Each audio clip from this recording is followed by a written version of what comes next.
নমস্কার বন্ধুরা, সমাজ কিচেনে সবাইকে স্বাগত জানাই। আজ বানিয়েছি পাট শাক ভাজি। গরম ভাতে প্রথম পাতে এই পাট শাক ভাজি থাকলে জাস্ট জমে যাবে। খুবই কম উপকরণ দিয়ে আর চটপট বানিয়ে ফেলা যায় এই পাট শাক ভাজি। তাহলে আর দেরি কেন, আপনারাও বাড়িতে বানিয়ে ফেলুন। পাট শাক ভাজির জন্য 1 আঁটি পাট শাক নিয়েছি। এবার পাট শাকের পাতাগুলো বেছে নেব।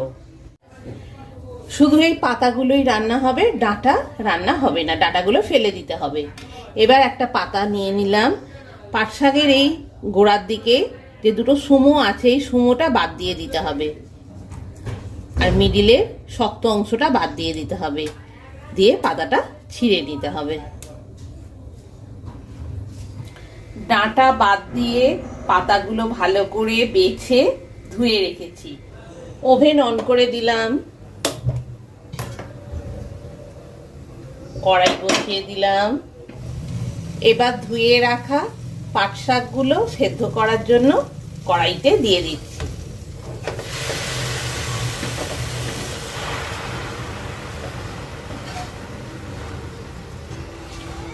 এক চামচ নুন আর 1 চামচ হলুদ গুঁড়ো দিয়ে দিলাম।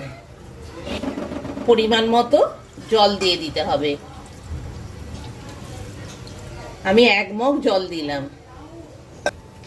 পাট শাক বেশ শক্ত, তাই একটু বেশি সময় ধরে সেদ্ধ করতে হবে। তাই আমি মিনিট 10 পাট শাকটা সেদ্ধ হতে দেব। আর ওভেনের স্টিম ফুল ভলিউমে রেখেছি। কড়াইতে ঢাকনা দিয়ে দিলাম। 10 মিনিটের মতো সেদ্ধ হতে দেব পাট শাকটা। মিনিট 5 হয়ে গেছে, কড়াইয়ের ঢাকনা খুলছি। পাট শাক ভালোভাবে সেদ্ধ হচ্ছে। আরো 5 মিনিট সেদ্ধ হতে দেব। পাট শাকের পাতা খুব শক্ত, তাই মিনিট 10 সেদ্ধ করে নেব। আরো মিনিট 5 সেদ্ধ করে নেব। মিনিট 10 হয়ে গেছে, কড়াইয়ে ঢাকনা খুলছি। পাট শাক ভালোভাবেই সেদ্ধ হয়ে গেছে, জলও কমে গেছে শাকটা। এবার কড়াই থেকে তুলে নিচ্ছি, নিয়ে জল ঝরিয়ে নিচ্ছি।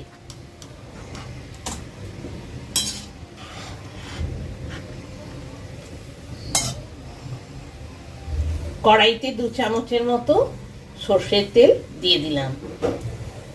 তেলটা ভালোভাবে গরম হতে দিয়েছি। 1 পিস তেজপাতা, 2 পিস গোটা শুকনো লঙ্কা, একটা মাঝারি সাইজের পেঁয়াজ কুচি করে রেখেছি, 14-15টা রসুন থেতো করে রেখেছি দিয়ে দিলাম। পেঁয়াজটা রসুনটা লাল লাল করে ভেজে নিতে হবে। ওভেনের স্টিম ফুল ভলিউমে রেখেছি। এবার সেদ্ধ করা পাট শাকের পাতাগুলো ভাজার জন্য দিয়ে দিচ্ছি। মিনিট 5 সব উপকরণ দিয়ে শাকটা ভেজে নিতে হবে। গরম ভাতে প্রথম পাতে এই পাট শাক ভাজা থাকলে আর কিছুই লাগবে না।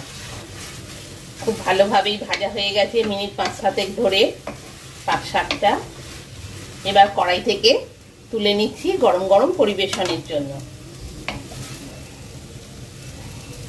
তাহলে আপনারাও বাড়িতে বানিয়ে ফেলুন, খুবই সহজ উপায়ে, মাত্র কয়েকটি উপকরণ দিয়েই দারুণ টেস্টি এই পাট শাক ভাজা বানিয়ে ফেলা যায়।